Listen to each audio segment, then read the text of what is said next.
Hello, this is Jeff Beaudry, and today I'm going to talk about experimental research and the idea that experimental research is all about going head-to-head. That is, we have two groups.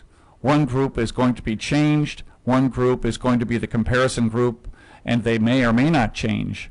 In any event, this is a competitive event in which two groups go head-to-head.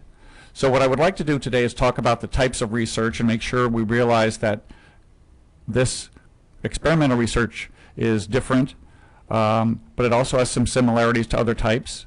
We'll talk about a few of the experimental designs that typically are used in experimental research. We'll talk about data analysis and this idea that we've come up with that all roads lead to P when we talk about data analysis and results. And finally, we'll talk a little bit about how we think of the rating of quality of studies and how this relates to the idea which is typically used in experimental research and in quantitative research that's known as generalizability. And we have our own very basic take on generalizability. Just as a brief refresher, but as a very important way of comparing, let's take a look back at these types of research. We began by talking about qualitative research, and when we looked at qualitative research, the way that the research developed was to take the design sampling and data collection and move toward theory.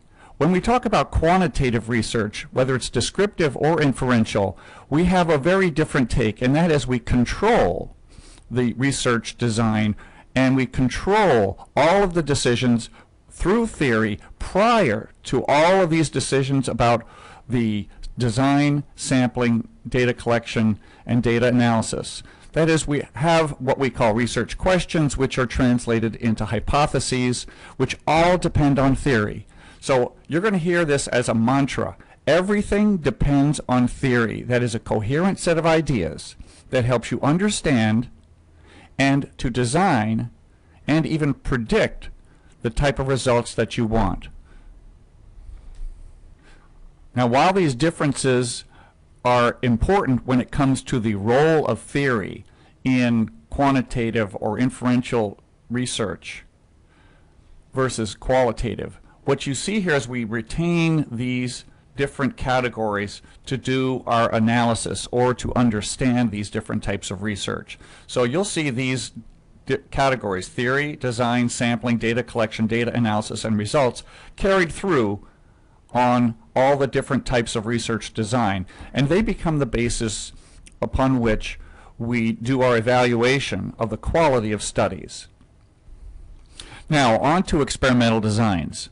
There are two big categories that I'd like to address on experimental designs. There are many others, but in experimental design we have a category known as experimental. Some call it true experiment, in which the subjects are randomly selected from the population and then are randomly assigned to the treatment or control group. And there may be additional steps in there, but that's one of the key ideas behind a true experiment.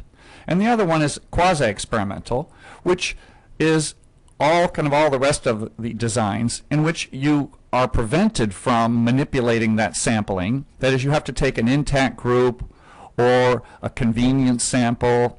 You know, we see this a lot in school research, even in the research, even in when you look at our own research, we take what's available and we use it even if we do have a treatment and a control group.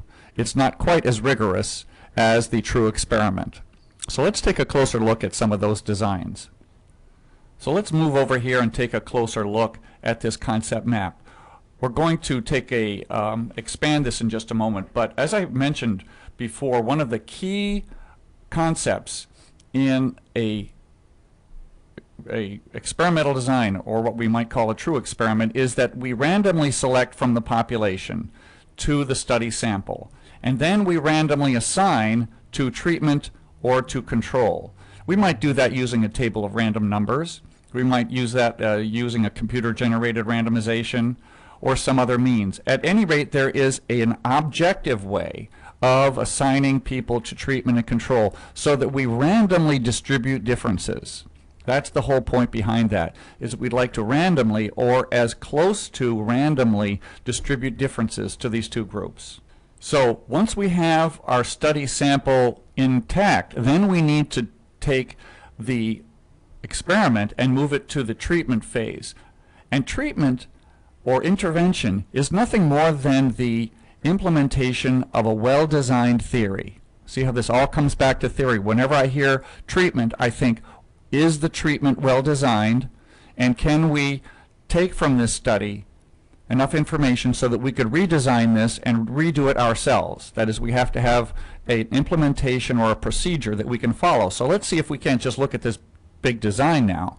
So here we have the treatment group and the control group. And in this case, we have a pretest, which both of the groups take.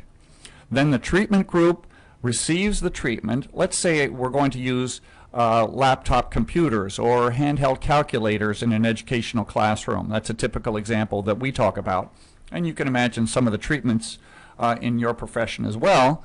And then we have the control group, which is going to get pretty much typical, traditional, or regular kinds of treatment, no change there. And then we're going to measure these things afterwards with a post-treatment measure. So that's your typical randomization, pre-test, post-test design for a experimental design. Let's take one more look at this from the point of view of the quality of research in experimental design. Remember, I said everything relates to theory, so let me drag this theory icon over here and make sure that you think about theory and the way we refer to it. Theory is how we translate into what our treatment is going to consist of. How are we going to translate the idea of technology, using technology, whether it's using technology as a laptop computer or using technology as a simulation or as some other kind of educational intervention into that treatment group. Theory also is important as to how we design the measurement, because the measurement then has to be tied in with the key outcomes which are described in our theory. The final thing gets us back to the original point of sampling. How well have we designed the sampling for our study? And the sampling that we talked about here is this very high quality random selection and random assignment. Also, it's who is in the study and how many are in that study. So sampling is a very critical issue when we think of the quality of research for experimental design.